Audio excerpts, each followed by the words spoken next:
দেখো তোমাদেরকে আজকে খুব সুন্দর একটা জিনিস দেখাবো।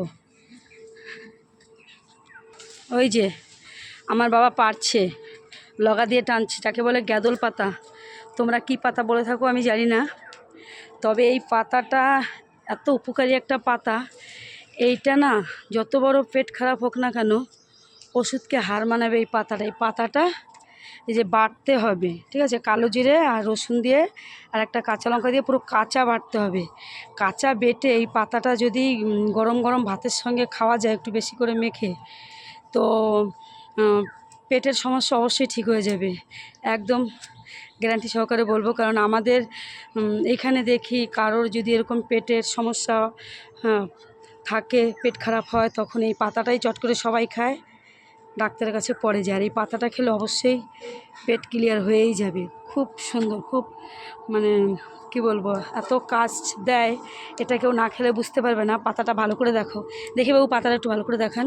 এই দেখো পাতাটা, চেনো নাকি? দেখো এই পাতাটা কিন্তু খুব ভালো, খুব উপকারী পাতাটা। এই পাতাটা কিন্তু স্বাস্থ্যের পক্ষে খাওয়া অনেক ভালো। আর পুরো সার ফার ছাড়া, যেহেতু কোনো সার ফার কিছু কোনো ব্যাপার নেই।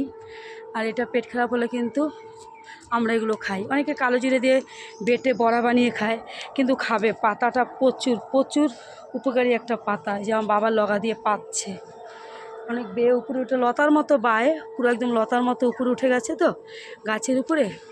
তো ওই দেখো পাতাটা খুব সুন্দর। আর গন্ধটা যদিও একটু অন্যরকম লাগে, হ্যাঁ, অনেকে মানে গন্ধটা একটু বিকট লাগে, তারপরেও কী হবে, কিন্তু খেতে কিন্তু দারুণ লাগে। যখন বাটা হয় কালো জিরা রসুন দিয়ে, তখন কাঁচা লঙ্কা দিয়ে, তখন এটা কিন্তু খেতে খুব ভালো লাগে।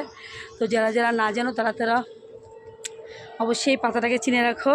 আমরা বলি এটাকে গ্যাদাল পাতা, কেউ বলে গন্ধ পাতাইল্লা, কেউ বলে একটু পাদের গন্ধ আসে বলে, অনেকে বলে পাত পাতা। তো যে যেইভাবে চেনে, আমরা চিনি গ্যাদাল পাতা বলে। তো সবাই ভালো থাকবে, সুস্থ থাকবে, টাটা।